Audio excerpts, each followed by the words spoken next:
Bismillahirrahmanirrahim. Assalamualaikum warahmatullahi wabarakatuh.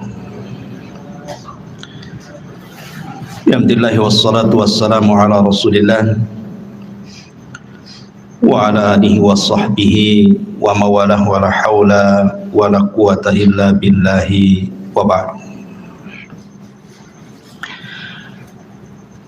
Alhamdulillah, di malam hari ini kita bisa duduk kembali di Masjid Muhajirin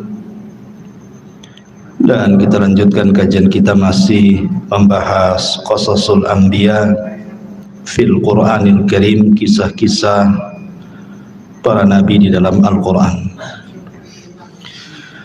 Dan malam ini kita akan membahas seorang nabi, satu di antara 4 nabi yang menguasai dunia. Al-Imam Ibnu Al-Jauzi rahimahullahu ta'ala dalam tarikhnya mencantumkan riwayat Abdullah ibn Abbas radhiyallahu anhuma. Nabi sallallahu alaihi wasallam bersabda bahwa penguasa yang menguasai sebagian besar dunia adalah arba'atun, ada 4 orang. Mu'minani wa kafiran, 2 mukmin dan 2 kafir. Fal mu'minani, adapun yang 2 mukmin, Dzulqarnaini wa Sulaiman, Dzulqarnain dan juga Raja Sulaiman. Wal kafirani Namrud wa Bukhtun Nasr, dan yang kafir adalah Raja Namrud dan Bukhtun Nasr. Wa sayamlikuha khamisun min ahli baiti, dan yang kelimanya kelak yang akan menguasai dunia adalah dari keturunanku, kata Rasul. Siapa? Al-Imam Mahdi. Berarti dari sini ada 4 orang yang menguasai dunia. Pertama Dzulqarnain, yang kedua Sulaiman, yang ketiga Namrud, dan yang keempat Bukhtun Nasr, dan yang kelima belum terjadi karena terjadinya di akhir zaman. Al-Mahdi Muntadhar, yang banyak orang mengklaim dirinya sebagai Imam Mahdi. Yang terakhir seorang wanita di mana ya? Di Garut atau di Cianjur gitu ya, bahwa katanya kedatangan Imam Mahdi sudah sampai di sana sehingga membuat gempa katanya. Gimana kok ada seorang wanita ngaku Imam Mahdi, ini ceritanya gimana? Imam Mahdi itu laki-laki, keturunan Nabi sallallahu alaihi wa ala alihi wasallam. Taib, kita bagi 2 cerita Nabi Allah Sulaiman ini. Kisah yang pertama, kisah Nabi Allah Sulaiman di masa ayahnya masih hidup, Nabi Allah Daud alaihi salam. Kemudian kisah yang kedua setelah wafatnya Nabi Daud. Bagaimana kisah 2 fase ini? Ma'asyiral muslimin yang dimuliakan Allah Subhanahu wa taala, Al-Quran menyebut Sulaiman 16 kali di 6 surat. Pertama dalam surah Al-Baqarah, kedua dalam surah Al-An'am, ketiga dalam surah Al-Anbiya, keempat dalam surah An-Naml, kelima dalam surah As-Saba, dan keenam dalam surah Sad. Inilah surat-surat yang menceritakan tentang kisah Nabi Allah Sulaiman. Di dalam Al-Quranul Karim, Allah Subhanahu wa ta'ala berfirman, wa warisa Sulaimanu Dawuda, dan Sulaiman mewarisi seluruh warisan Daud. Kalimat mewarisi bukan berarti warisan harta. Karena Nabi SAW bersabda, nahnu ma'asyiral anbiya, kami para nabi, kata Nabi SAW, tidak pernah mewarisi harta. Ma tarakna sadaqah, apa yang kami tinggalkan itu adalah sedekah. Makanya Imam Muslim meriwayatkan tentang kisah Fatimah radhiyallahu anha bintu Nabi sallallahu alaihi wasallam. Saat wafatnya Nabi, datang kepada Abu Bakar menuntut warisan dari ayahnya Nabi sallallahu alaihi wasallam. Tapi Abu Bakar menjelaskan tidak ada, karena Nabi sallallahu alaihi wasallam pernah bersabda, ma tarakna sadaqah, apapun yang kami tinggalkan dari harta itu semua sedekah. Dari situ Fatimah, bahasa kitanya agak dongkol dengan Abu Bakar, sehingga tidak mau bicara sampai wafat. Ada yang mengatakan 4 bulan setelah Rasul meninggal, kemudian Fatimah meninggal. Ada yang mengatakan 6 bulan, tapi tidak lebih dari 6 bulan. Lah ketika itu Ali radhiyallahu anhu belum berbaiat kepada Abu Bakar selaku khalifah. Kemudian setelah Fatimah meninggal, dikuburkan, malam-malam dikuburkannya, Abu Bakar tidak dikasih tahu. Karena juga ada perasaan tidak senang Ali kepada Abu Bakar, bukan masalah kekhilafahan, tetapi masalah waris. Jadi Ali radhiyallahu anhu setelah itu mendatangi Abu Bakar, kemudian mengemukakan ketidaksukaannya, kenapa dia menzalimi ahli bait, kok tidak dibagikan warisan Nabi. Maka Abu Bakar tetap mengatakan bahwa Nabi tidak mewarisi, walaupun ada harta tidak bisa diwarisi oleh ahli warisnya, karena seluruh harta Nabi, baik yang ada di Fadak atau yang ada di Khaybar gitu ya, atau bagian khumus dari ghanimah, itu semua jadi sedekah. Abu Bakar tetap berpegang dengan sabda Nabi SAW, baru Ali paham. Setelah itu kemudian Ali berbaiat kepada Abu Bakar di tengah-tengah manusia, dan manusia pun senang karena Ali sudah akur lagi dengan Abu Bakar. Lah dari hadis yang dikeluarkan Muslim ini menunjukkan bahwa tidak ada satupun Nabi yang mewarisi harta kepada ahli warisnya. Lalu apa kalimat wa warisa Sulaimanu Daud di sini? Sulaiman mewarisi hartanya Nabi Daud? Bukan. Maksudnya Sulaiman mewarisi kerajaan dan juga kenabian, bukan harta. Sebab kalau kita membaca kitab-kitab ahli kitab dari perjanjian lama, Nabi Daud itu anaknya bukan Sulaiman saja, istrinya banyak. Tahu berapa istrinya Daud? 300 itu istrinya. Kemudian selirnya 700. Anaknya banyak, tidak mungkin kemudian hartanya dikasih satu orang namanya Sulaiman saja kan. Ini menurut versi mereka seperti itu. Jumlah istrinya Nabi Daud 300, kemudian selirnya sampai 700. Antum berapa? Satu, cukuplah satu saja. Jadi yang diwariskan di sini adalah kerajaan dan juga kenabian. Dan inilah keutamaan Nabi Allah Sulaiman di antara seluruh para nabi Bani Israel, karena hanya ada 2 nabi, saya ulangi, yang mendapatkan 2 keutamaan yang tidak dimiliki Bani Israel, atau nabi-nabi Bani Israel, atau raja-raja Bani Israel.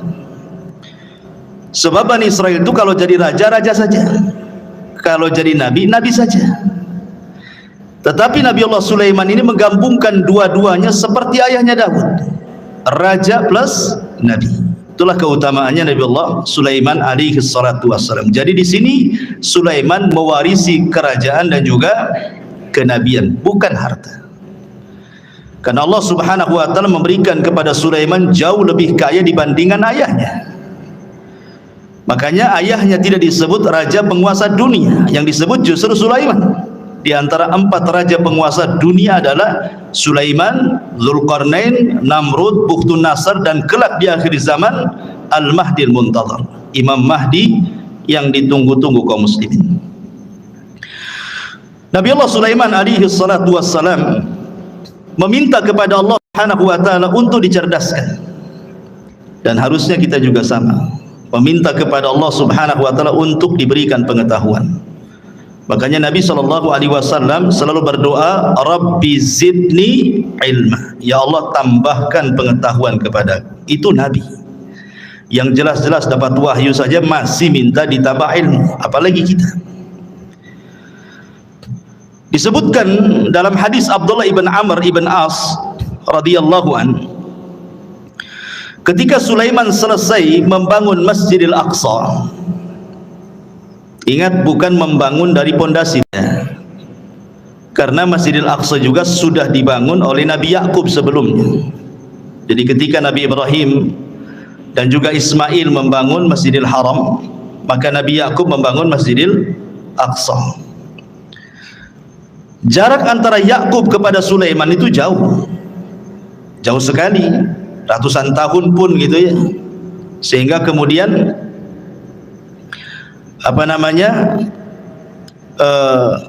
Nabi Allah Sulaiman alaihi salatu wassalam tidak sezaman dengan Nabi Yakub itu. Jadi Nabi Yakub itu Nabi Sulaiman itu bukan membangun dari dasar, tetapi Nabi Sulaiman alaihi salam hanya memperbaharui saja. Dia memperbaharui apa yang sudah ada, kemudian dibuat pondasi, di atas pondasi itulah yang disebut dengan Haikal Sulaiman, yang sekarang sedang dicari-cari oleh orang Yahudi. Haikal itu, bagi orang Yahudi yakin kalau seandainya Haikal itu maksudnya pondasi yang dibangun di atas pondasi Masjidil Aqsa sebelumnya itu didapati hari ini, maka mereka akan merobohkan Aqsa, kemudian akan membangun Masjidil Aqsa sesuai dengan Haikal Sulaiman menurut mereka. Kalau itu terjadi, katanya, itulah tanda kemenangan orang-orang Yahudi, karena di situ ketika mereka membangun Masjidil Aqsa sesuai dengan Haikal Sulaiman, maka mereka berkeyakinan akan muncul Matius mereka, penolong mereka. Menurut kita maksudnya adalah Dajjal, tapi Dajjal menurut orang-orang Yahudi itu bagi mereka Matius, penolong mereka. Makanya ketika Dajjal muncul di akhir zaman, apa yang terjadi? Diikuti oleh 70.000 Yahudi Asbahan. Jadi Dajjal itu ditunggu-tunggu oleh mereka gitu ya. Baik. Lah ketika selesai membangun Masjidil Aqsa, Nabi Sulaiman berdoa dengan 3 doa. Doa yang pertama, kata Nabi Allah Sulaiman alaihi salatu wassalam, sa'alallaha hukman yusadifu hukmahu wa mulkan la yanbaghi li ahadin min ba'di. Dia meminta kepahaman kepada Allah agar jangan sampai setiap putusannya ketika dia memutuskan sesuatu kepada Bani Israel kecuali sesuai dengan putusan Allah. Kemudian yang kedua, dia meminta kepada Allah Subhanahu wa taala agar kekuasaan yang dianugerahkan oleh Allah kepada Sulaiman jangan dimiliki siapapun setelahnya, hanya Sulaiman saja yang punya. Makanya Nabi SAW ketika sedang sholat, kemudian diganggu oleh jin, syaitan, kemudian ditangkap, kemudian dicekik, maka Rasul merasakan dingin air liur daripada jin syaitan ini. Kemudian Rasul mengatakan, kalau seandainya aku tidak ingat doa Sulaiman, wa mulkan la yanbaghi li ahadin min ba'di, kekuasaan yang tidak boleh dimiliki siapapun, sudah kuikat jin itu di tiang masjid supaya dilihat manusia dan dijadikan mainan, kata Rasul. Artinya dari sini bahwa Nabi Allah Sulaiman alaihi salatu wassalam meminta kepahaman kepada Allah agar jangan sampai putusannya salah. Jangan sampai putusannya salah, kalau bisa sesuai dengan putusan Allah Subhanahu wa taala. Makanya Allah kabulkan keinginan Sulaiman. Allah berikan Sulaiman berbagai macam mukjizat yang luar biasa. Nanti kita jelaskan. Baik, kita akan cerita fase di mana Nabi Sulaiman masih bersama ayahnya Nabi Allah Daud alaihi salatu wassalam berdasarkan Al-Quran dan hadis-hadis yang sahih saja.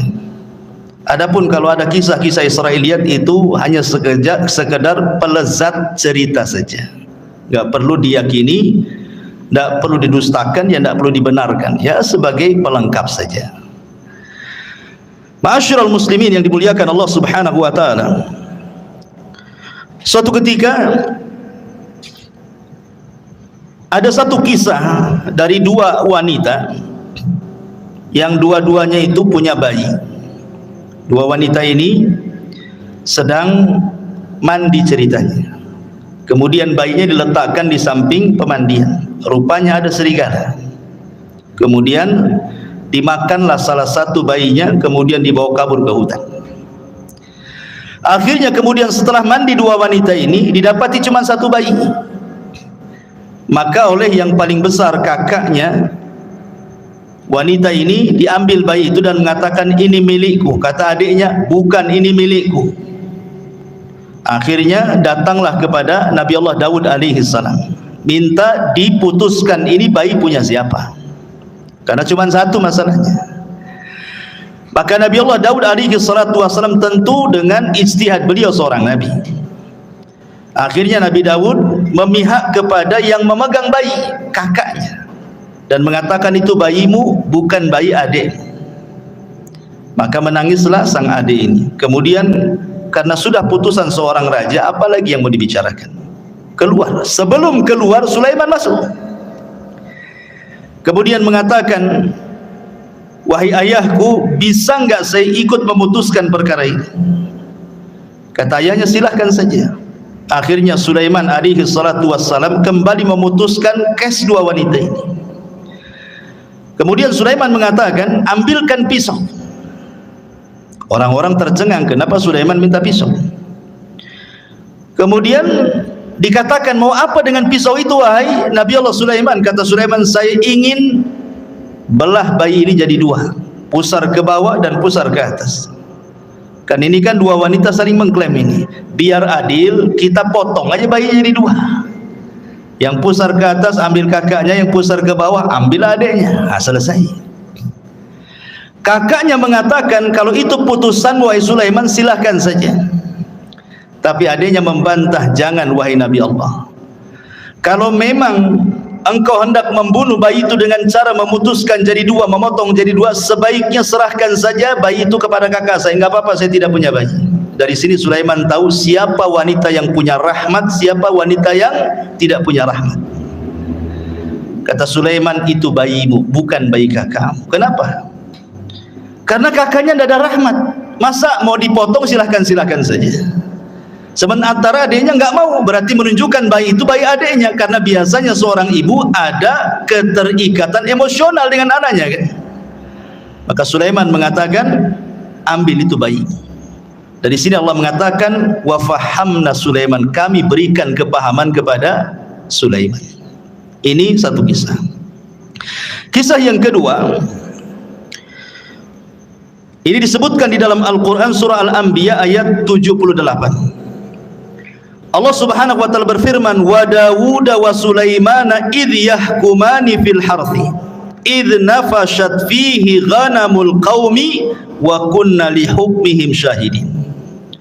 Dan ingatlah kisah Daud dan Sulaiman, kata Allah, ketika keduanya memberikan putusan mengenai ladang, karena ladang itu dirusak oleh kambing-kambing milik kaumnya, dan kami menyaksikan keputusan yang diberikan oleh mereka. Bagaimana kisahnya? Jadi Bani Israel ini, yang satu punya kebun, yang satu punya kambing.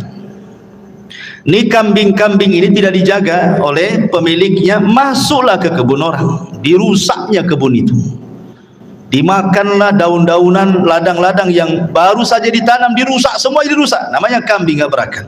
Nah, kalau orang suka ngerusak ya kayak kambing ini, gak berakal.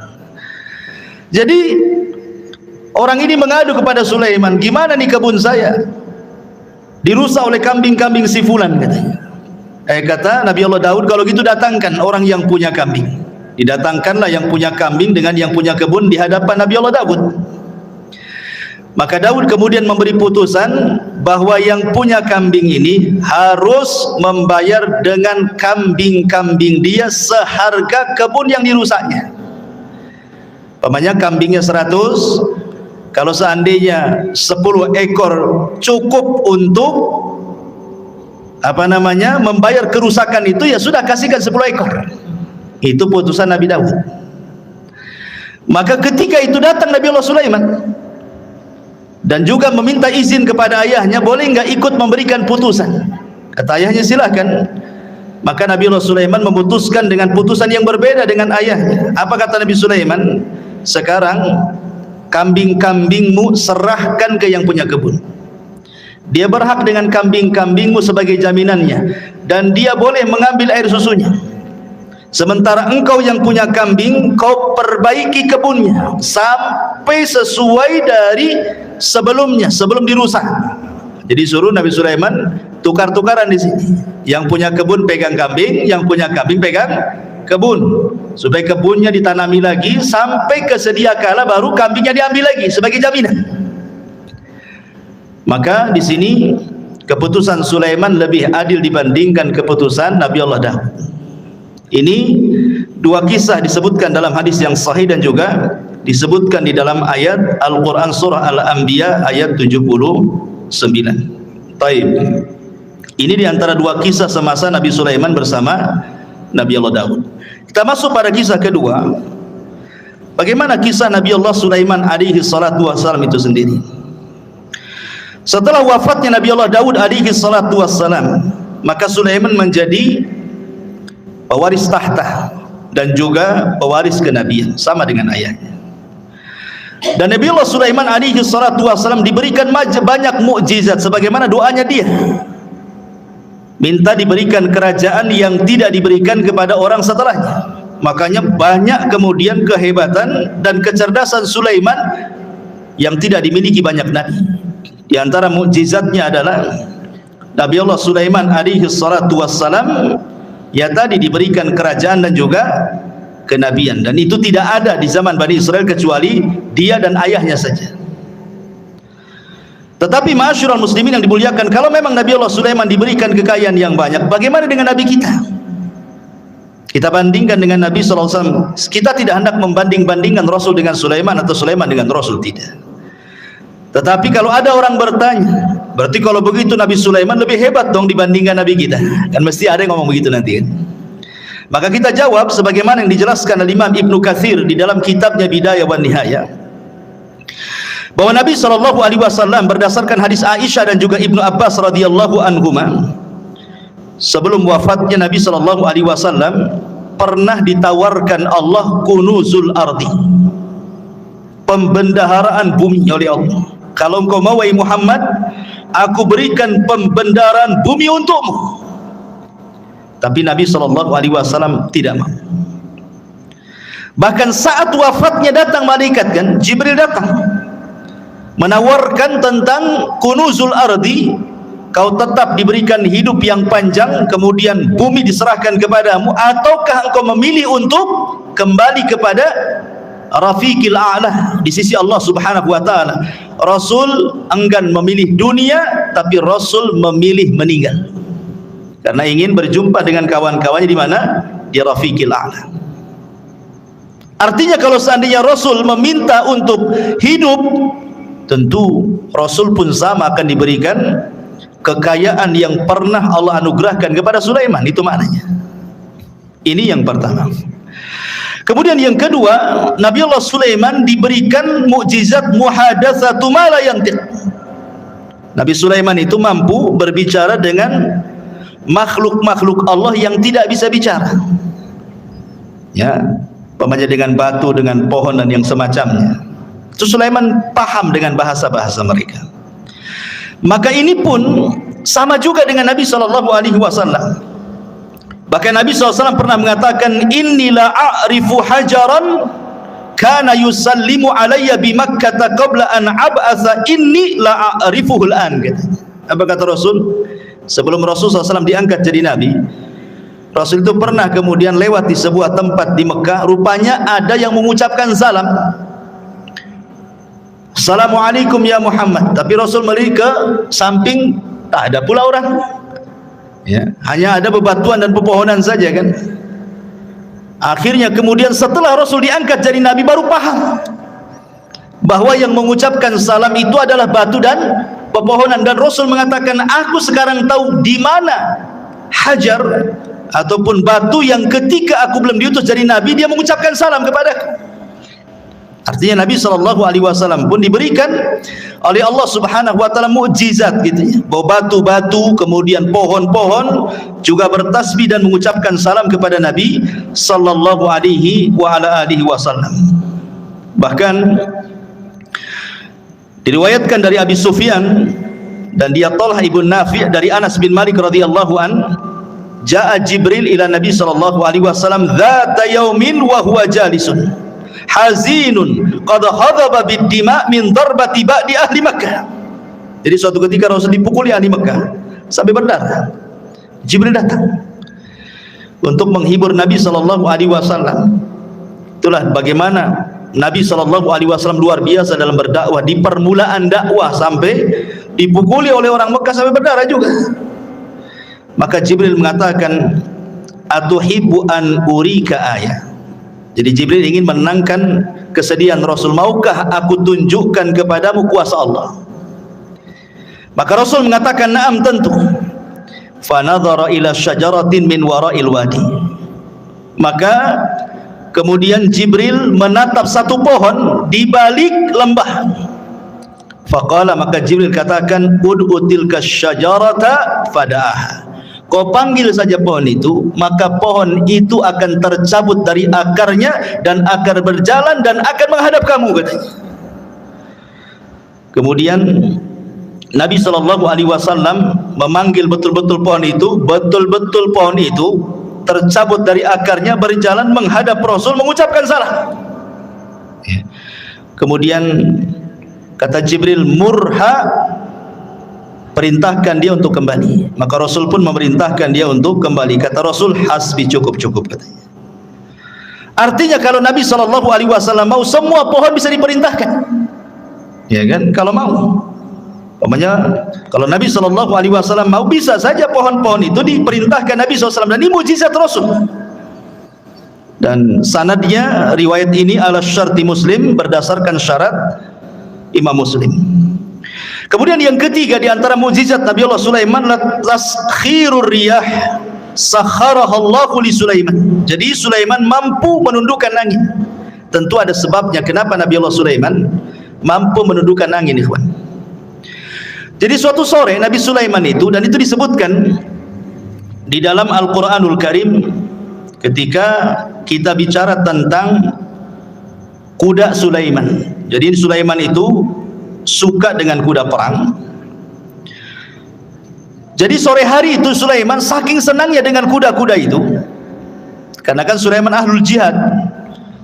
Tentu di zaman itu tidak ada kendaraan untuk perang melebihi kuda. Kalau di zaman sekarang ya ada pesawat, ada tank, macam-macam kan itu ya. Zaman dulu ya kuda saja. Itu binatang yang paling hebat di dalam berperang. Makanya Allah bersumpah dalam Al-Quran, wal adiyati ghabha, demi kuda-kuda perang yang mengeluarkan suara terengah-engah. Dan Rasul mengatakan bahwa di ubun-ubun kuda perang itu ada barokah sampai kiamat. Dan Rasul mengatakan 3 olahraga yang disunahkan: berenang, kemudian memanah, kemudian berkuda. Memang kuda itu ada keistimewaan. Dan di akhir zaman nanti perangnya kaum muslimin melawan orang-orang Nasrani itu dengan kuda, karena teknologi sudah tidak ada. Artinya kuda ini berkahnya sampai kiamat. Maka Sulaiman suka dengan kuda. Jadi suatu sore dia memandang kudanya, mengelus-ngelus kudanya gitu ya. Dan ingat, ada kuda khusus. Sulaiman itu punya kuda, dia punya sayap. Jadi ya ada kuda-kuda biasa, tapi ada khusus kuda Nabi Sulaiman itu bersayap dia. Ya, jadi bisa terbang dengan kuda itu dengan sayap. Dari mana kita tahu kudanya Sulaiman itu bersayap? Dari perkataan Nabi SAW, dari senyumnya Rasul ketika Aisyah radhiyallahu anha masih kecil. Aisyah kan masih kecil kan, usianya masih muda. Jadi suka dengan boneka-bonekaan. Lah di antara boneka yang di depan Aisyah itu kuda yang bersayap. Jadi Rasul mengatakan, itu kok kuda bersayap, kata Nabi. Masa ada kuda bersayap? Kata Aisyah radhiyallahu mengatakan, bukankah kau tahu bahwa kudanya Sulaiman juga bersayap, katanya Aisyah. Fadhahikan Nabi SAW. Maka Rasul tersenyum. Ya. Dan Rasul tidak membantah kan, hanya senyum saja kepada Aisyah radhiyallahu anha. Dari sini sebagian ulama beristidlal bahwa ada kuda-kuda Sulaiman itu yang bersayap. Walaupun ada yang membantah bahwa Aisyah ini hanya menukilkan cerita-ceritanya orang-orang Quraisy, dan Rasul juga tersenyum, ya, tidak mengatakan mengiyahkan dan juga tidak mentidakkan. Jadi ada juga yang membantah tidak ada, ya kuda-kuda tidak bersayap. Tapi ada juga yang mengatakan kuda Sulaiman itu ada yang bersayap gitu ya.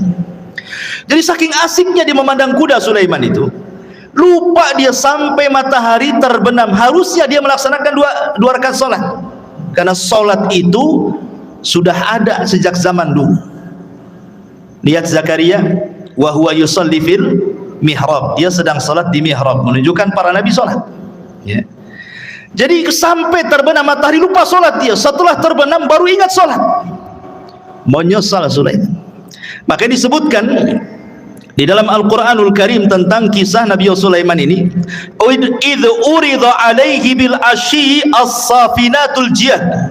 Ingatlah ketika pada satu sore dipertunjukkan kepada Sulaiman kuda-kuda yang jinak tetapi sangat cepat larinya. Faqala, maka Allah katakan, inni ahbabtu hubbal khair, menghikayatkan perkataan Sulaiman. Maka dia berkata, sesungguhnya aku menyukai segala yang baik dari kuda, tetapi an dzikri rabbi hatta tawarat bil hijab, yang membuat aku ingat akan kebesaran Tuhanku sampai matahari terbenam. Maka Sulaiman lupa tidak solat. Ketika dia lupa tidak solat, dia menyesal. Maka keesokan harinya apa kata Sulaiman? Urudduha alayya fatafika mashan bisuq wal a'naq. Bawalah semua kuda-kuda itu kembali kepadaku. Lalu dia, ada yang mengatakan dalam tafsirnya, memotong kaki dan leher kuda itu, menyembelihnya. Jadi ada dua riwayat, ada dua penafsiran ulama. Ada yang mengatakan Sulaiman tidak menyembelih kuda, karena mustahil, apa salah kuda, kenapa disembelih? Sulaiman hanya ngusap saja, kemudian disuruh jauhkan dia dariku. Tapi Allahu a'lam, pendapat yang masyhur dari kalangan ahli tafsir, Sulaiman betul-betul menyembelih kuda itu kemudian disedekahkan. Ikhwan, kuda Nabi Allah Sulaiman menurut keterangan Bani Israel itu, Israiliyat, itu bukan satu dua kuda, ya, ribuan kuda disembelih dan disedekahkan kepada Bani Israel, fuqara Bani Israel. Lah setelah kemudian Nabi Allah Sulaiman menyembelih kuda-kuda itu karena terlalaikan dari salat, maka kaidah dalam Islam apa? Man taraka syai'an lillahi awadallahu khairan minhu. Siapa yang meninggalkan sesuatu karena Allah, Allah ganti dengan yang lebih baik. Ketika Sulaiman meninggalkan kuda-kuda itu karena Allah, karena melalaikan dia dari salat, Allah ganti yang lebih baik. Apa itu? Allah tundukkan angin. Jadi Sulaiman itu kalau berperang, dia membuat semacam papan kayu-kayu besar gelondongan gitu, kemudian diikat-ikat, jadilah macam perahu, ya. Jadi kalau Sulaiman itu mau pergi kemana saja, naik saja dia di atas perahunya. Apa yang perlu dibawa, kuda atau pasukan apa, nanti dia suruh angin untuk mengangkatnya, tinggal pergi. Lebih enak kan, naik kuda kan. Makanya disebutkan dalam Al-Quran itu, kalau kuda itu mampu berjalan 1 bulan, cuman setengah, pagi berangkat, sore sudah sampai. Kalau naik kuda, sebulan perjalanan, dan itu berarti Allah berikan yang jauh lebih baik dibandingkan kuda. Itulah sebabnya ditaklukkan angin kepada Nabi Allah Sulaiman alaihi salatu wassalam. Taib. Bagaimana dengan Nabi sallallahu alaihi wasallam? Apa keutamaan yang mungkin setara dengan ditundukkan angin kepada Nabi Allah Sulaiman? Maka Imam Ibnu Katsir rahimahullahu taala menyebutkan beberapa perbandingan. Beliau mengatakan, amma taskhirur riyah li Sulaiman faqad qala Allahu fi sya'nil ahzab. Kalau memang Sulaiman ditundukkan angin sehingga mudah untuk berperang melawan musuh-musuhnya, maka Rasul pun diberikan oleh Allah Azza wa Jalla dengan mukjizat yang sama yang dicantumkan dalam surah Al-Ahzab. Ya ayyuhalladzina amanu Udhkuru ni'matallah alaikum id ja'atkum junudun fa arsalna alaihim rihan wa junudan lam tarauha. Wahai orang-orang yang beriman, ingatlah nikmat Allah atas kalian ketika kami datangkan tentara-tentara kami, kata Allah, dalam bentuk angin, dan juga tentara-tentara yang tidak dilihat, maksudnya malaikat. Ya. Jadi kalau Sulaiman untuk berperang mereka, atau dia dan juga pasukannya dibawa oleh angin, maka Allah Subhanahu wa taala juga memberikan mukjizat, tentara-tentara Allah membantu Rasulullah, termasuk angin dan juga para malaikat. Makanya ada istilah nusirtu bis sabah wa uhlikatil adu bid dabur, kata Rasul. Aku ditolong dengan angin pagi dan kaum Ad dihancurkan dengan angin sore. Makanya sepanjang sejarah Nabi SAW tidak berperang. Kalau menyerbu sebuah kaum, tidak pernah menyerbu siang, sore atau malam, maka Rasul akan menyerbu di waktu subuh. Kalau terdengar azan, Rasul tidak menyerbu, menunjukkan daerah itu daerah Islam. Dari sini istidlalnya para ulama membedakan negeri Islam dengan negeri kafir itu dari suara azan. Jangan seperti orang-orang yang terpaham radikal membedakan negara Islam dengan negara kafir itu dari segi undang-undang. Undang-undang kita ini mengacu kepada Belanda, Taugut. Negara kita kan negara Taugut nih, kayak dia aja yang Muslim tuh. Ya. Bukan itu yang membedakan negara Islam dengan negara kafir. Kalau dalam negara itu banyak saut-sautan adzan, berarti negara Islam tuh.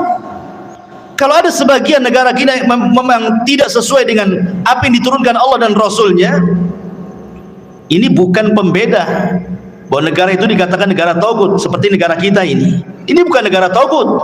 Ya. Kita ini negara Islam, walaupun sebagian undang-undangnya tidak mengacu kepada Islam. Kenapa? Berdalil dengan hadis tadi. Kalau Nabi SAW mendengar suara azan, Rasul tidak menyerang, Rasul pulang. Tapi kalau Rasul tidak mendengar suara azan, berarti negeri kafir itu diserang sama Nabi. Berarti kalau masih dengar suara azan bersaut-saut, apalagi negeri kita, luar biasa, bukan dari masjid saja, musola besar, sampai ringtone handphone pun suara azan, apalagi gitu. Ya. Ma'asyiral muslimin yang dimuliakan Allah Azza wa Jalla, kembali. Jadi Nabi SAW juga dikuasakan angin oleh Allah sehingga menghancurkan perang Ahzab itu, perang luar biasa, ikhwan. Bayangkan Nabi dikepung, namanya Ahzab. Ahzab itu kelompok-kelompok. Siapa kelompok-kelompok ini? Orang kafir Quraisy bergabung dengan orang-orang Yahudi, bergabung dengan orang-orang suku-suku Arab yang benci dengan Nabi, bergabung dengan orang munafik dari dalam lagi. Kalau bukan karena Allah, kalah Nabi itu. Tapi Allah utus angin, kemudian menghempas tenda-tenda, menakutkan kuda-kuda mereka sehingga pada kabur semuanya, sehingga habis perbekalan mereka, kendaraan mereka enggak ada, pulang tunggang langgang, menang dalam perang Ahzab. Ya. Baik, kemudian juga dalam perang Badar 314 melawan 1000 lebih tentara. Rasul pun tidak punya pengalaman perang. Sahabat yang dibawa pun bukan sahabat pilihan, karena dalam perang Badar itu tidak ada tuntutan sahabat ikut, karena memang tujuannya bukan perang, tujuannya mau mengambil hartanya Abi Sufyan yang dari Syam menuju ke Mekah. Untuk apa? Sebagai pengambil hak. Dulu mereka hijrah ke Madinah, hartanya diambil orang Quraisy. Sekarang orang Quraisy lagi dagang tuh, maka dagangannya mau diambil sebagai ganti apa yang sudah mereka ambil. Rupanya Abu Sufyan cerdas pula, ngirim dom-dom supaya memberitahu Abu Jahal bahwa dia akan diserang. Abu Jahal menyiapkan pasukan 1000. Rupanya terjadi perang Badar. Jadi perang Badar ini perang yang tak terduga masalahnya.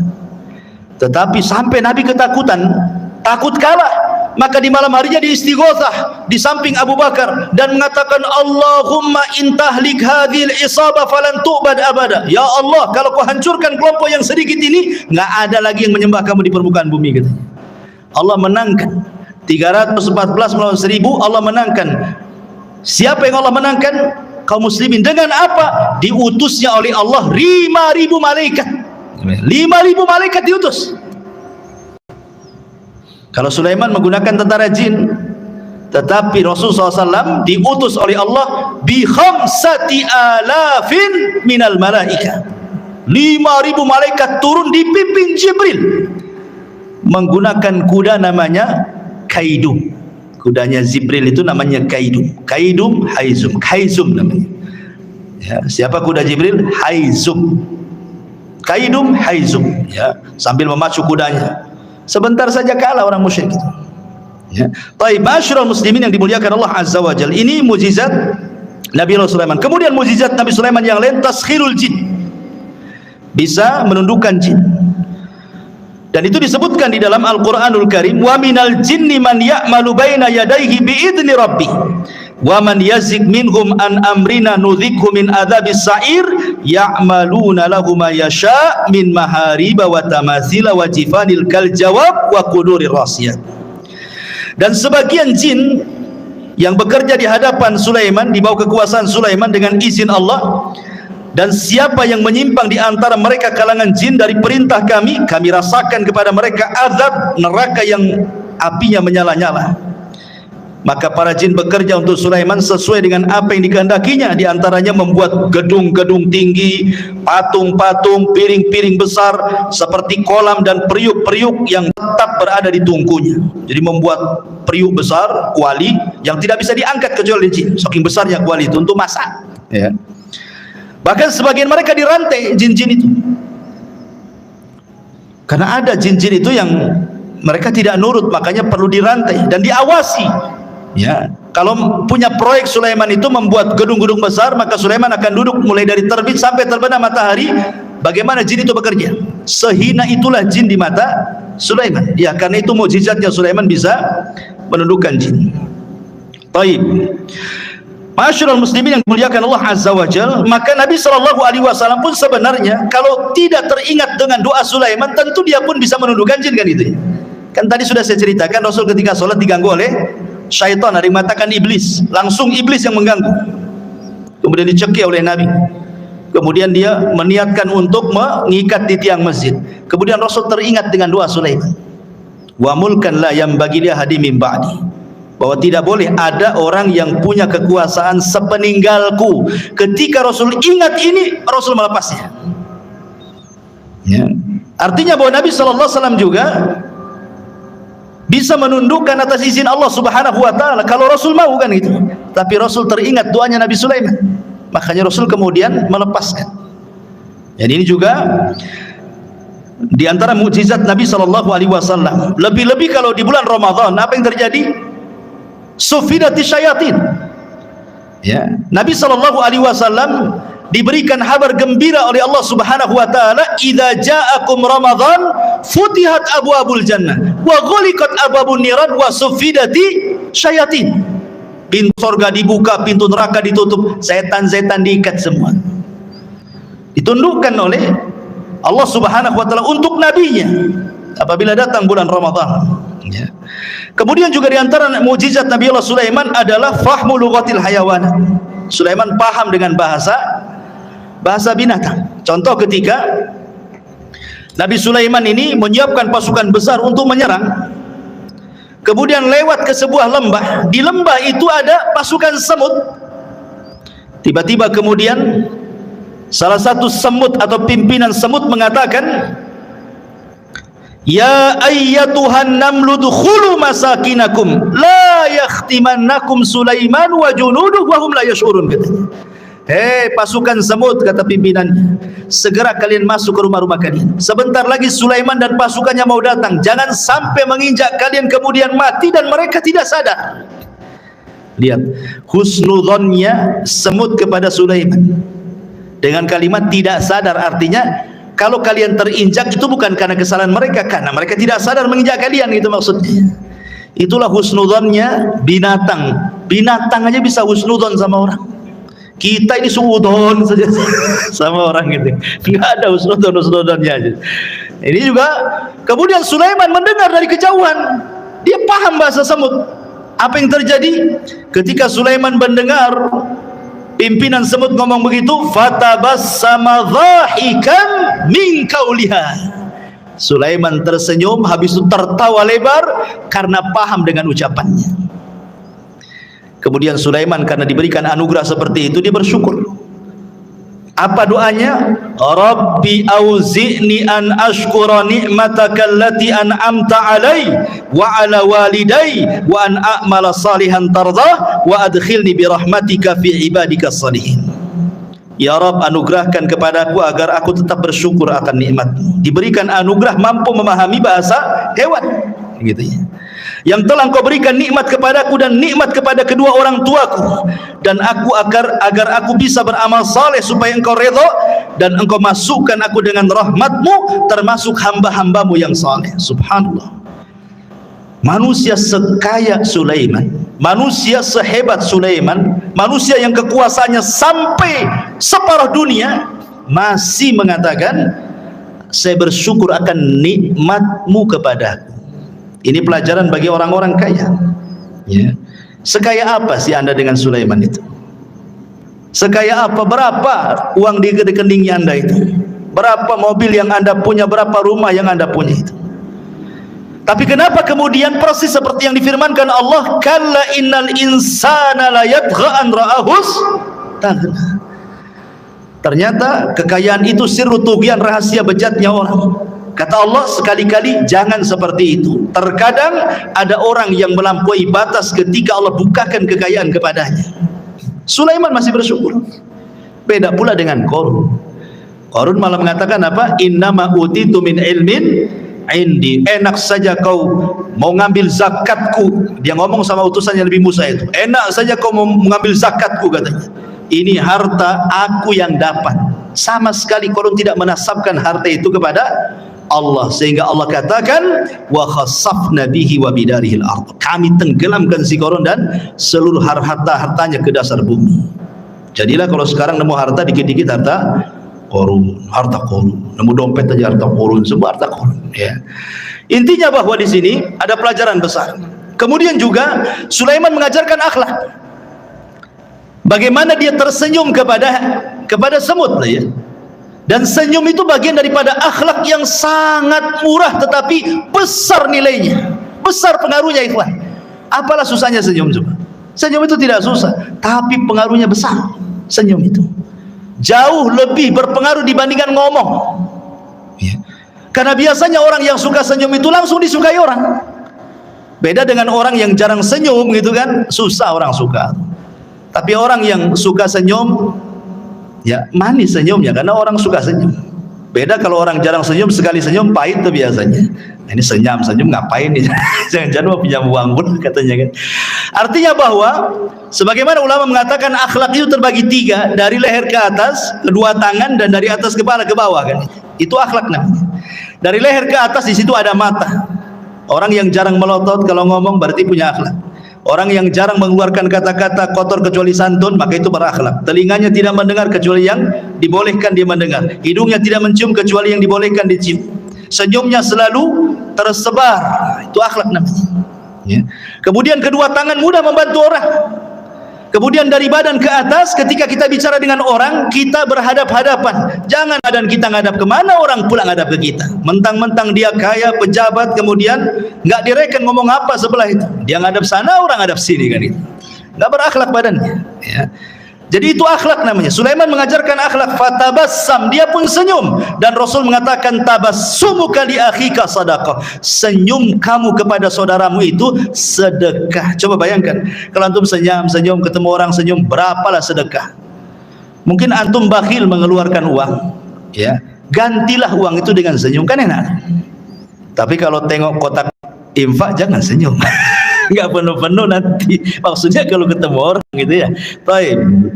Kembali bahwa Nabi Allah Sulaiman alaihi salatu wasallam mampu paham dengan bahasa binatang. Sekarang bagaimana dengan Nabi sallallahu alaihi wasallam?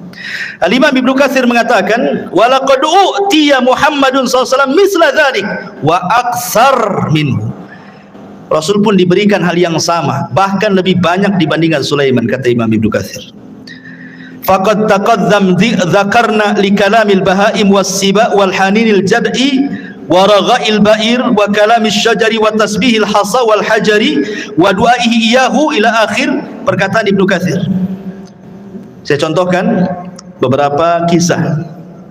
Pertama, kisah Abi Sa'id Al-Khudri radhiyallahu anhu. Jadi ceritanya Abu Sa'id Al-Khudri ini menceritakan, jadi ada seorang penggembala, tiba-tiba datang serigala. Penggembala datang serigala, diambillah satu kambing itu, dibawa kabur ke hutan. dikejar sama yang punya kambing. Akhirnya direbut lagi dari serigala itu. Tiba-tiba serigala bisa bicara. Apa kata serigala ini? Ala tattaqillah, tidakkah kau bertakwa kepada Allah? Tanzi'u minni rizqan saqahullahu alayya. Kata serigala, tidakkah kau bertakwa kepada Allah, wahai penggembala? Kau sudah merebut rizki yang Allah anugerahkan kepada kau, kau ambil lagi, katanya.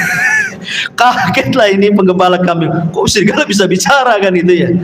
Ini aneh ini serigala ini, kok bisa bicara gitu. Kalau sekarang kan tengok di punggungnya ada baterainya enggak? Gitu, berarti robot itu ya.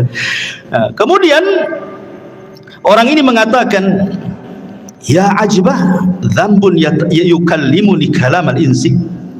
Saking herannya penggembala ini mengatakan, kok kamu bisa bicara seperti manusia, katanya. Maka serigala ini mengatakan, ana ukhbiruka bi'ajabi min dzalik. Kata serigala, enggak perlu heran. Mau enggak aku habarkan dengan yang lebih ajaib dibandingkan ini, kata serigala ini. Apa itu? Kata serigala ini, Muhammadun sallallahu alaihi wasallam bi Yathrib yukhbirun nas bi amba'i ma qad sabaq. Kamu tahu orang namanya Muhammad yang ada di Yathrib, kata serigala itu. Dia lebih hebat dibandingkan aku. Dia mampu berbicara tentang habar-habar yang sudah berlalu dari kalangan para nabi, Qarun, Fir'aun dan yang lainnya, atau yang akan datang hari kiamat, macam-macam. Aku tidak bisa, kata serigala. Akhirnya kemudian seorang ra'il ghanam ini akhirnya datang menemui Nabi, masuk Islam. Kemudian dia menceritakan tentang serigala yang bicara itu ke hadapan Nabi SAW. Maka kata Rasul, sadaq, serigala itu benar, katanya. Walladzi nafsi Muhammadin biyadihi la taqumus sa'ah hatta yukallimus siba'al insa. Tidak akan tegak kiamat, kata Rasul, sampai ada binatang yang bicara dengan manusia. Itulah kamu, katanya. Kan itu ya. Jadi sanadnya adalah syarti sahih, dan hadis ini disahihkan oleh Imam Al-Baihaqi. Lihat, serigala ini mengakui apa? Kehebatan Nabi, dan dia bisa bicara ya. Kemudian juga diriwayatkan dari Safinah maula Rasul. Rasul itu punya pembantu namanya Safinah.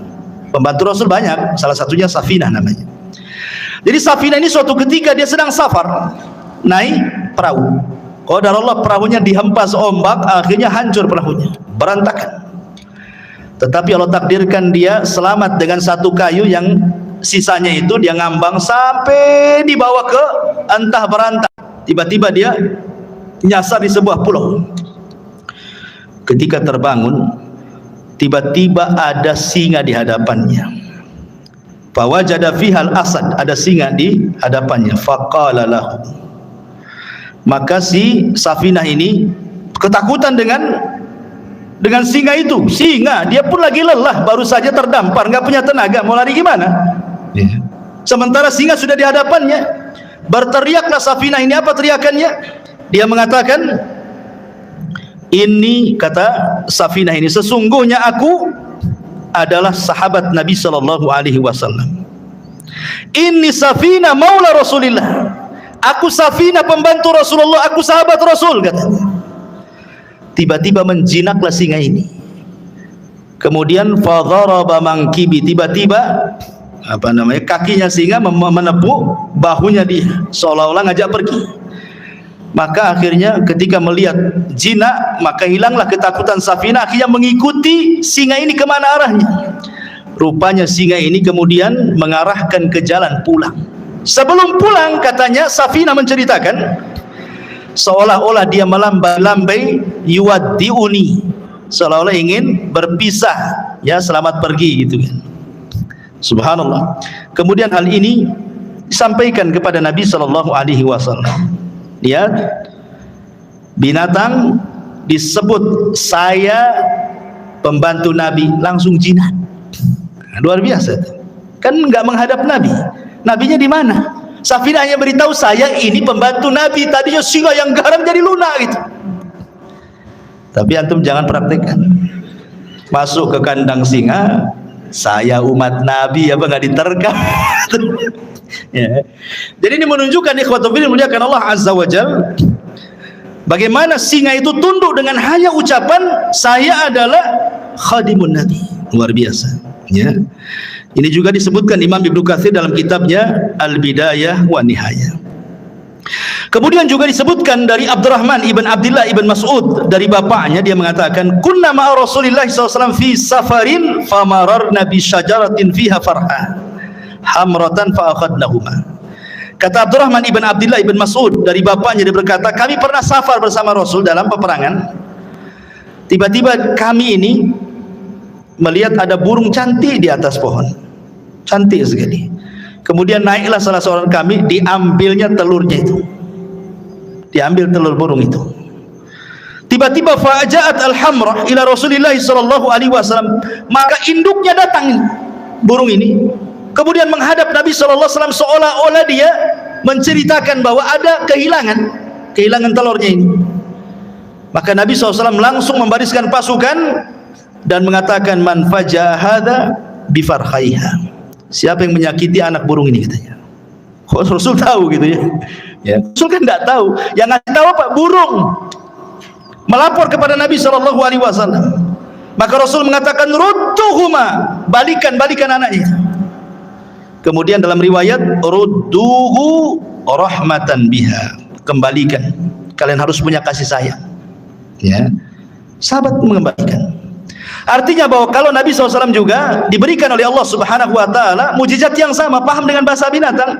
Sampai Imam Ahmad meriwayatkan dari musnadnya kisah tentang Anas bin Malik radhiyallahu anhu, bahwa suatu ketika Anas bin Malik radhiyallahu anhu masuk bersama Rasul di haid min haidil Ansar, di ganggang kota Ansar, kota Madinah, ya. Apa yang terjadi? Kata Anas bin Malik radhiyallahu anhu, tiba-tiba datang seekor ghanamun fasajadat lahu. Tiba-tiba lari seekor kambing, sujud pula di hadapan Nabi. Ya. Sahabat nengok, kok ada kambing sujud di hadapan Nabi gitu ya. Maka faqala Abu Bakar mengatakan, Rasul, kalau kambing yang tidak berakal ini sujud, harusnya kami yang sujud, katanya. Tapi Rasulullah mengatakan, la yambagi an yasjuda ahadun li ahadin walau kana yambagi li ahadin an yasjuda li ahadin la amartul mar'an tasjuda li zawjiha. Tidak boleh. Kalau Allah perintahkan aku untuk merintahkan kalian sujud di antara kalian, maka yang pertama kali aku peruntukkan sujud bukan kalian kepadaku, tapi seorang istri sujud kepada suaminya, karena besarnya haknya. Tetapi aku tidak diperintahkan untuk itu. Ada yang mengatakan hadisnya lemah, tetapi ada yang sahih yang dikeluarkan Musnad Imam Ahmad juga tentang kisah unta yang mengejar Rasul. Tiba-tiba Rasul sedang naik keledai bersama Jabir, disusul sama unta itu. Setelah untanya di depan, tiba-tiba dia buruk sujud di hadapan Rasul. Kemudian Rasul turun, dilihatnya unta itu nangis, diusap air matanya. Kemudian Rasul entah berbincang-bincang apa dengan unta, sahabat tidak tahu. Tiba-tiba Rasul berdiri, berteriak, man sahib hadal jamal, siapa pemilik unta ini? Tiba-tiba ja'a fatan minal ansar, datang anak muda dari Ansar, ana ya Rasul, saya Rasul. Maka Rasul marah dan mengatakan, afala tattaqillah fi hadhil bahimati allati malakakallahu iyyak. Tidakkah kau bertakwa kepada Allah? Allah sudah kuasakan unta kepadamu. Kenapa engkau tidak merawatnya? Innaka tuji'uhu wa tut'ibu. Kau hanya membuat unta sakit dan engkau membuat unta lapar. Kau hanya bisa mempekerjakan saja, tidak bisa mensejahterakan. Rasul paham juga dengan bahasa unta. Ya, ini mukjizat. Artinya kalau Sulaiman juga paham dengan bahasa semut dan binatang-binatang yang, Rasul pun sama, bahkan lebih, kata Ibnu Katsir, dibandingkan Nabi Allah Sulaiman alaihi salatu wassalam. Kemudian juga yang lainnya, di antara Sulaiman isalatun nuhas, mampu mencairkan tembaga persis seperti bapaknya. Kan bapaknya itu kan bisa membuat baju besi kan, tanpa harus dibakar, dikasih pandu besi. Tidak, Sulaiman juga seolah-olah tangannya panas, besi tinggal dikual-kual bila baju besi. Makanya Allah mengatakan, wa arsalna lahu ainal qitr, kami alirkan cairan tembaga bagi Sulaiman. Artinya Sulaiman mampu untuk membuat baju besi cukup dengan tangannya, persis seperti mukjizat bapaknya Nabi Allah Daud alaihi salatu wassalam. Ini diantara mukjizat yang Allah Subhanahu wa taala anugerahkan kepada Sulaiman. Ada satu kisah dari Abu Hurairah radhiyallahu anhu. Hadis ini dikeluarkan Imam Ahmad dan disahihkan oleh Imam Hakim, walaupun ada sebagian melemahkan. Jadi suatu ketika kharaja Sulaiman alaihi salam tasqi fara'a namlatan mustalqiyatan ala dhahriha rafi'atan qawami'aha ila sama. Taqulu Allahumma inna khalqun min khalqik laisa bina ghaniyun an suqyak faqala irji'u faqad suqitum bida'wati ghairikum. Jadi Sulaiman ini kan waktu itu terjadi pacaklik di Bani Israel. Nah, hujan lama, enggak turun-turun hujan. Jadi Sulaiman mau pasukan untuk sholat istisqa di lapangan. Tiba-tiba kemudian Sulaiman melihat ada semut sedang terlentang menghadap ke langit. Dan Sulaiman mendengar doanya semut itu. Apa doa semut ini? Ya Allah, aku ini adalah hamba dari hamba. Tidak ada yang lebih kaya darimu, maka hujani kami. Tiba-tiba ketika semut selesai doa, hujan tuh. Ya. Maka Sulaiman mengatakan kepada pasukannya, irji'u, pulang. Ya, cukup sudah, ada yang meminta hujan selain dari kalian. Ya. Kemudian Al-Hafidh Ibnu Hajar menyebutkan dalam Al-Talkhis bahwa Al-Imam Ad-Daruqutni Hakim juga mengeluarkan hadis dari Abu Hurairah tanpa menyebutkan Sulaiman. Jadi ada seorang nabi, tetapi riwayat ini walaupun lemah memperkuat bahwa yang berdoa kisah ini adalah kisah Sulaiman, karena ada riwayat walaupun lemah bahwa yang dimaksud nabi ini adalah Nabi Sulaiman. Tapi ada riwayat yang sahih tapi tidak disebutkan siapa namanya. Adapun riwayat yang menyebutkan adanya Sulaiman dilemahkan para ulama. Tapi yang jelas bahwa lihat bagaimana di sini faedahnya, ternyata Allah Subhanahu wa taala terkadang mengabulkan doa sebelum kita minta. Itu syahidnya di sini. Orang-orang ini kan belum istisqa. Kenapa hujan? Rupanya orang lain yang minta. Dari sini menunjukkan bahwa Allah itu karim. Bukan Bang Karim ya, karim. Artinya karim itu pemurah. Ya. Dia bisa mengabulkan hamba-hambanya sebelum diminta. Dan itu bentuk malunya Allah Azza wa Jalla. Karena di antara sifat Allah itu adalah Hayyun Karim. Allah itu zat yang maha pemalu dan juga pemurah. Lah bentuk pemalunya Allah Subhanahu wa taala adalah Allah pantang apabila ada seorang hamba mengangkat kedua tangannya kemudian dibiarkan kosong tidak diberi. Allah pantang itu. Idza rafa'a 'abdun yadayhi ila sama faqala ya rabbi an yaruddahuma sifra, kata Rasul. Kalau ada seorang hamba mengangkat begini kemudian mengatakan ya Rabb, kemudian tidak diberi, oh tidak, pasti diberi orang itu. Atau terkadang belum dia berdoa sudah dikabulkan. Belum dia berdoa sudah dikabulkan. Subhanallah. Ya. Taib. Kemudian kisah Nabi Allah Sulaiman alaihi salatu wasalam bersama burung hudhud. Ini menariknya karena disebutkan di dalam surah An-Naml. Ma'asyiral muslimin yang dimuliakan Allah Azza wa Jalla. Jadi suatu ketika Nabi Sulaiman ini sedang mempersiapkan pasukan besar. Bayangkan pasukan Sulaiman ini jin, manusia, binatang, kemudian di atasnya burung terbang. Jadi nggak pernah terkena sengatan matahari. Sulaiman itu senantiasa dinaungi oleh burung-burung. Jadi kemana saja, mau di padang pasir, mau di mana, nggak kepanasan kan? Karena burung di atasnya masalahnya kan itu. Jadi suatu ketika mempersiapkan barisan itu, hudhud pula tak ada di situ. Mana hudhud? Dan burung hudhud itu adalah muhandis Sulaiman. Disebutkan dalam sejarah Israiliyat bahwa dia itu muhandis, seorang insinyur. Jadi hudhud yang diceritain ini seorang insinyur. Jadi terkadang nih Sulaiman nih kalau mau berangkat ke sebuah tempat, maka yang mengekar dari atas langit itu burung hudhud. Entah di depan ada jurang kah, entah di depan ada air, ada sungai, ada laut, nanti dikasih tahu tuh. Ya, karena Sulaiman tidak tahu yang gaib, ya kan? Jadi besar sekali memang jasanya hudhud itu kan. Makanya ketika tidak ada, Sulaiman marah. Kemana hudhud ini? Awas saja, kata Sulaiman kan? Ngancam Sulaiman. Kalau dia datang dan tidak membawa alasan, la u'adzibannahu adzaban syadidan aw la adzbahannahu aw la ya'tiyani bisultanin mubin, kata. Kalau dia datang tidak bawa alasan, kusiksa dengan siksa yang berat, atau kusembelih dia, atau kumaafkan kalau bawa alasan, kata. Ternyata famakatha ghaira ba'id. Ternyata hudhud sudah datang. Dari mana coba hudhud itu? Rupanya hudhud dari Yaman.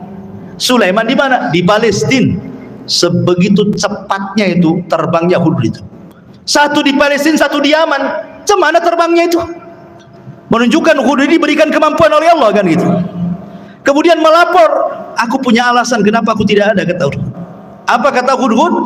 Dia mengatakan, inni wajadtu faqala ahadtu bima lam tuhid bihi wajituka bi min saba'in binaba'in yakin inni wajadtu imra'atan tamlikuhum wa utiyat min kulli syai'in walaha arsyun azim, katanya. Wahai Sulaiman, wahai rajaku, tunggu dulu ya. Aku punya pengetahuan yang kau tidak punya. Ini menunjukkan Sulaiman tidak tahu yang gaib. Kalau dia tahu yang gaib, tentu tidak akan ancam-ngancam Hudhud ya. Jadi Nabi itu tidak tahu yang gaib. Hatta Sulaiman yang banyak mujizatnya sekalipun tidak tahu yang gaib. Buktinya Hudhud mengatakan, aku punya ilmu yang kau tidak punya, katanya. Dan di sini menunjukkan tawadhu'nya seorang Sulaiman, raja besar, penguasa dunia, masih mendengarkan alasan. Enggak diktator dia. Kalau diktator main cincang aja lah kan gitu ya. Didengerin. Tawadhu Sulaiman. Kalau punya alasan ngomong bahasa kita ya kan. Dia mengatakan begini, wahai Sulaiman, aku baru terbang ke Yaman. Aku temui di Yaman ada kerajaan besar.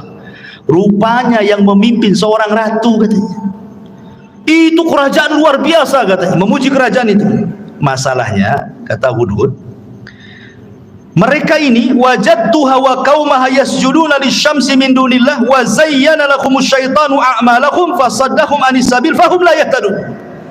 Tapi sayang, wahai Nabi Allah, dia dan kaumnya menyembah matahari, bukan Allah yang disembah. Dan setan sudah menyesatkan mereka, menghalangi jalan Allah, dan mereka tidak dapat petunjuk, katanya. Subhanallah. Hudhud membawa risalah apa? Risalah tauhid, menunjukkan bahwa semua hewan tidak suka kesyirikan. Kalau anda tahu, semua hewan tidak suka kesyirikan. Orang yang melakukan kesyirikan itu dibenci hewan. Lihat Hudhud di sini. Dia menyampaikan soal kesyirikannya kerajaan Ratu Balqis itu. Ya, jadi kalau ada orang yang melakukan kesyirikan, bukan kita ahli tauhid saja yang tidak suka, burung pun tidak suka. Ini Hudhud itu tidak suka dengan orang yang nyembah selain Allah ini. Kemudian diceritakan alasannya, setan sudah menghiasi mereka sehingga mereka tersedari Allah. Dari sini menunjukkan bahwa kesesatan apapun, kata Hudhud, pasti sutradaranya setan.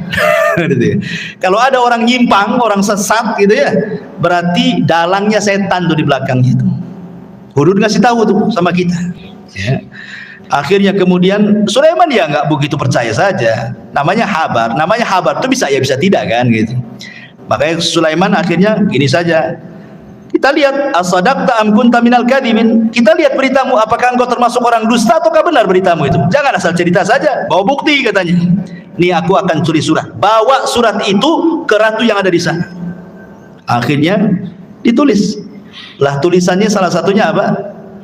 Bismillahirrahmanirrahim. Jadi pertama yang menulis Bismillahirrahmanirrahim itu Nabi Sulaiman. Sebelum Nabi kita, Nabi Sulaiman sudah menulis Bismillahirrahmanirrahim min Sulaiman, dari Sulaiman. Itu sejarah awal Bismillah itu. Ketika Ratu Balqis sedang duduk-duduk, datang si Hudhud itu ngasih surat. Dibaca surat itu, kagetnya bukan kepala. Ya. Habis itu kemudian dia kumpulkan tuh pembesar-pembesarnya Ratu Balqis ini. Kemudian Ratu Balqis mengatakan, qalat ayyuhal mala inni ulqiya ilayya kitabun karim. Telah sampai kepadaku surat yang karim. Lihat, Ratu Balqis menghargai surat itu. Dia tahu karena isi surat itu dari seorang nabi ya. Kemudian Ratu Balqis mengatakan, ya ayyuhal mala aftuni fi amri ma kuntu qati'ata amran hatta tashhadun. Sekarang bagaimana pendapat kalian? Ini raja maunya kita masuk Islam, kalau tidak dia serbu kita, katanya. Kata raja-raja ini, kata para pembesarnya, tunggu dulu wahai ratu, nahnu ulu quwwatin wa ulu ba'sin syadid wal amru ilaiki fangduri madza ta'muri. Tenang, kita ini kerajaan besar, tentara kita kuat, kita hadapi sajalah, katanya. Tapi putusan tetap kepadamu, nurut kepada Ratu Balqis. Ratu Balqis ini orang berakal, makanya dia mengatakan kepada para pembesarnya, ingat, innal muluk idza dakhulu qaryatan afsaduha wa ja'alu izzata ahlaha adillata wa kadzalika yaf'alun. Ingat, siapapun negerinya, manapun negerinya, kalau sudah diserang musuh, pasti orang mulia akan jadi hina. nanti jadi tawanan, ya, nanti akan dibunuh, nanti anaknya, ibunya jadi yatim, menjanda, macam-macam lah kan gitu. Ini bahaya, tidak usahlah kayak gitu. Gini sajalah kata Ratu Balqis, dia akan ngaku nabi. Gimana kalau seandainya kita kirim hadiah banyak-banyak saja? Kita lihat kata Ratu Balqis, kalau memang dia seorang nabi, pasti dia akan tidak akan menerima hadiah ini. Tapi kalau dia raja yang haus kekuasaan, pasti diterima. Kita lihat nabi atau bukan katanya. Itu cerdasnya Ratu Balqis itu. Dikirim hadiah banyak-banyak. Ya.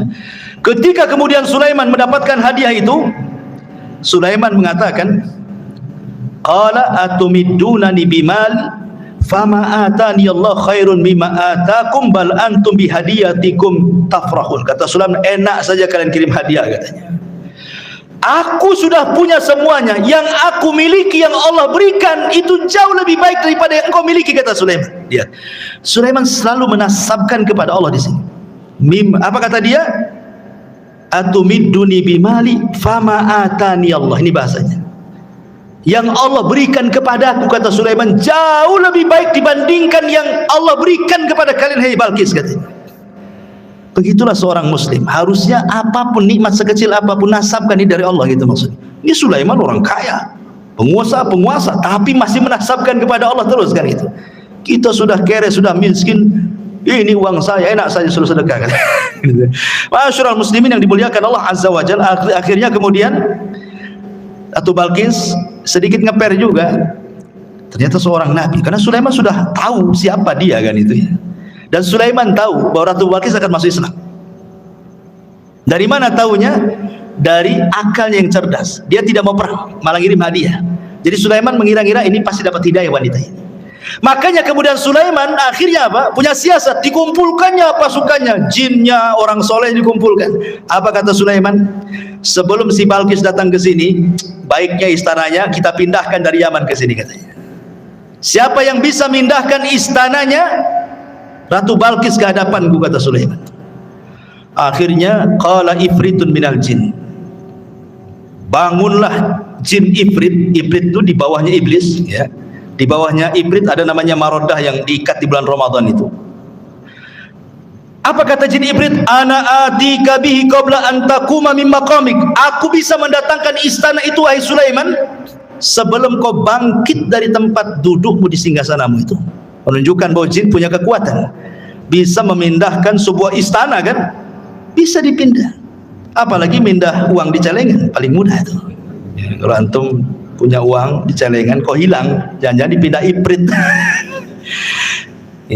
Pas dicek tak ada lubang, betul lah dipindah jin. Tapi kalau ada lubang itu bukan jin yang mindah, orang rumah itu yang mindah. Baik. Jadi akhirnya Ifrit mengatakan, perintahkan aku saja, sebelum kau bangkit istana sudah sampai di sini. Qala alladzi indahu ilmun minal kitab. Tiba-tiba seorang yang mempunyai ilmu dari kitab berkata, ana atika bihi qabla an yartadda ilaika tarfuk. Kalau aku tidak, wahai Sulaiman, perintahkan aku saja sebelum matamu berkedip sudah sampai istana itu. Terjadi silang pendapat, siapa orang ini kok sakti kali dibandingkan Ifrit nih. Ada 4 penafsiran para ulama. Ada yang mengatakan bahwa dia adalah Jibril. Jibril turun dan mengatakan, saya akan mindahkan. Penafsiran yang kedua, ini Ifrit tapi yang muslim, yang satunya kafir, yang mengatakan sebelum kau bangkit itu adalah Ifrit kafir. Tetapi yang mengatakan sebelum berkedip ini Ifritnya muslim. Itu satu penafsiran yang lain. Penafsiran yang ketiga, Sulaiman sendiri yang ngomong begitu. Aku bisa memindahkan sekejap sebelum aku berkedip sudah sampai. Tapi pendapat yang masyhur dari kalangan para ulama bahwa yang memindahkanlah seorang laki-laki yang bernama Asif ibnu Barkhiyah.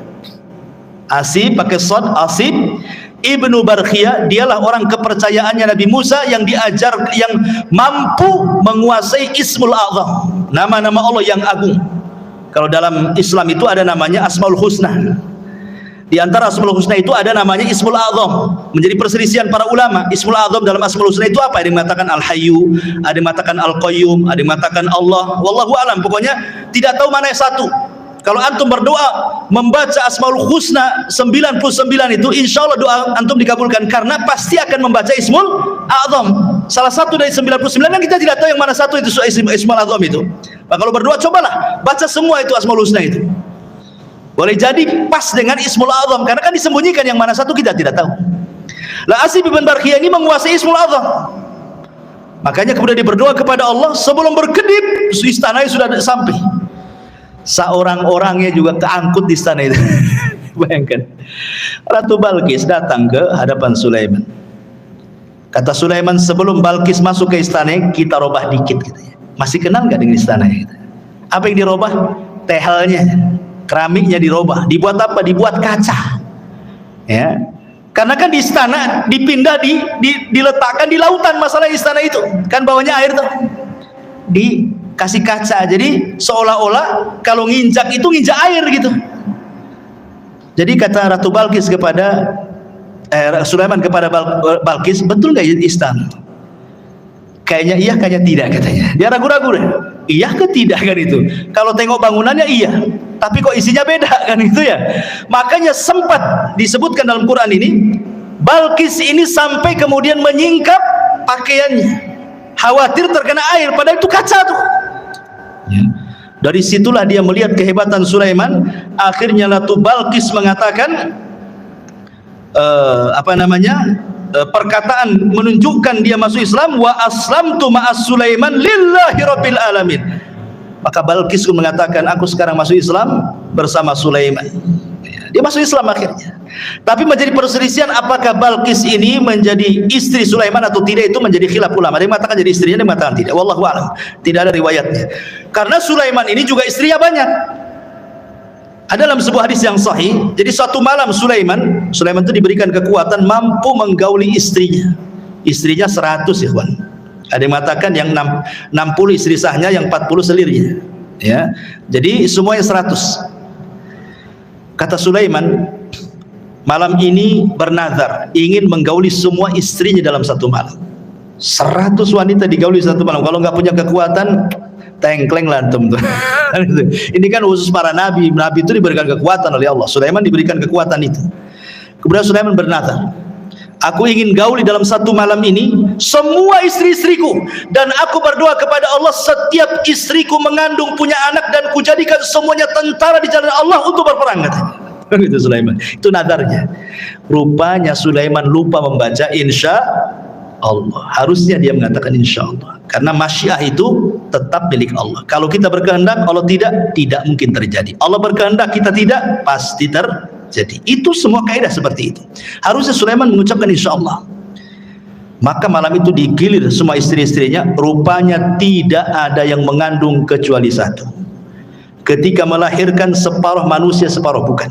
Tidak punya kaki, puntung kakinya ke atas, ya, nggak punya kaki, ya.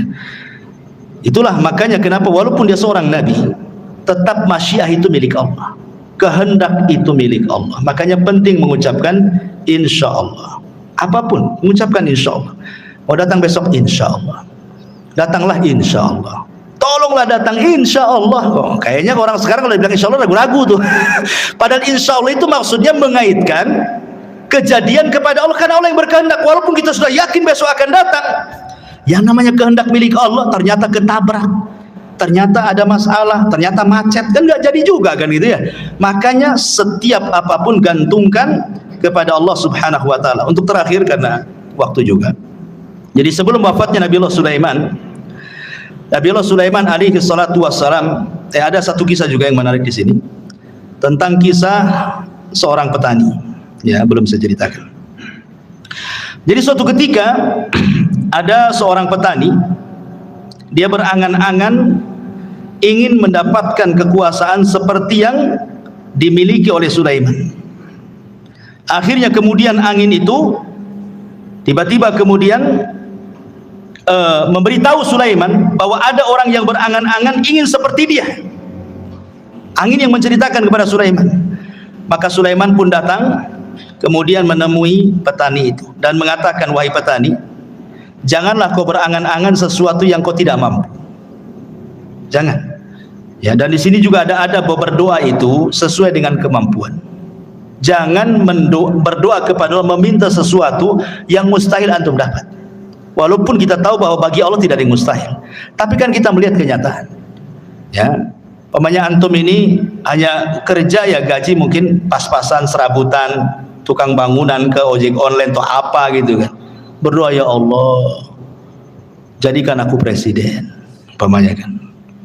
Buatkan aku istana besar. Ya mustahil juga. Bagi Allah tidak mustahil, tapi kan kita tahu kemampuan kan.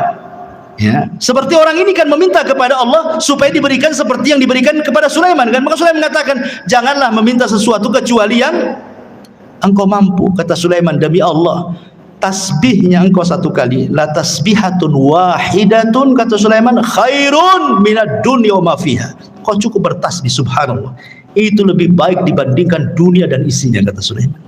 Subhanallah ya, keistimewaan tasbih ya, subhanallah. Baik, jadi sebelum wafatnya Sulaiman tadi saya sudah jelaskan, Sulaiman membangun Masjidil Aqsa. Kemudian berdoa kepada Allah Subhanahu wa taala dengan 3 doa. Ya, salah satunya doanya apa? Supaya Sulaiman diberikan hukum yang tidak menyelisih hukum Allah. Yang kedua, agar kerajaannya yang sudah dikuasai jangan diberikan kepada orang yang setelahnya. Yang ketiga, siapapun yang datang ke Masjidil Aqsa tidak berniat kecuali untuk sholat, keluar seperti bayi yang dilahirkan tidak punya dosa. Kata Rasulullah, adapun yang 2 sudah dikabulkan. Adapun yang ketiga, aku hanya mengharap Allah mengabulkannya. Kenapa? Karena Rasul sudah sholat di Baitul Maqdis ketika Isra Mi'raj. Kan itu ya. Dia ingin dikabulkan yang ketiganya. Dan yang terakhir, kisah wafatnya Sulaiman. Jadi ketika Nabi Allah Sulaiman alaihi salatu wassalam mendekati ajalnya, dia meminta kepada Allah Subhanahu wa taala agar kewafatannya Nabi Sulaiman ini jangan sampai diketahui bangsa jin yang sedang bekerja. Karena memang walaupun demikian kan yang bekerja kepada Sulaiman bukan jin muslim saja, jin kafir banyak. Dan mereka harus ditunggu. Makanya Nabi Sulaiman itu kalau menunggu jin-jin kafir sedang bekerja itu mulai dari terbit matahari berdiri di singgasananya sampai terbenam matahari. Jadi betul-betul mereka diawasi terus 24 jam. Jadi suatu ketika Sulaiman ini sedang memegang tongkat. Kemudian Allah takdirkan datang malaikat maut mencabut nyawa Nabi Allah Sulaiman. Lama Sulaiman itu tidak dijelaskan dalam sejarah berapa lama dia duduk di singgasananya sambil bertelekan kepada tongkatnya gini. Ya, sambil tongkat. Jadi yang menjadikan jasad Sulaiman tidak jatuh karena ada tongkat yang dipegangnya. Entah berapa lama, wallahu alam, tidak dijelaskan, Quran tidak menjelaskan, hadis juga tidak menjelaskan gitu. Yang jelas tiba-tiba tongkat itu dikerumuni oleh rayap, kemudian memakan tongkat itu sedikit demi sedikit. Akhirnya kemudian tongkat itu pun patah, lemah, hancur, Sulaiman terguling. Ketika Sulaiman terguling, maka jin-jin mengatakan, kalaulah kami tahu yang gaib Sulaiman itu sudah mati, tentu kami tidak dihinakan seperti ini. Dari sini menunjukkan bahwa jin tidak tahu yang gaib. Ya. Lah ketika Sulaiman meninggal dunia, ingat ketika di zaman Nabi Sulaiman itu kan banyak dunia perdukunan ya. Sebelum Sulaiman diutus itu kan dunia perdukunan di mana-mana. Ya. Makanya Allah utus Sulaiman untuk memberantas dunia perdukunan. Makanya diutus Asif ibn Barkhiyah tadi untuk mengambil semua buku-buku dukun-dukun itu. Kemudian diancam dukun-dukun masih melakukan praktik perdukunan dibunuh. Maka tidak ada berani satupun dukun yang melakukan praktik perdukunan. Mereka diminta tobat dan mentauhidkan Allah.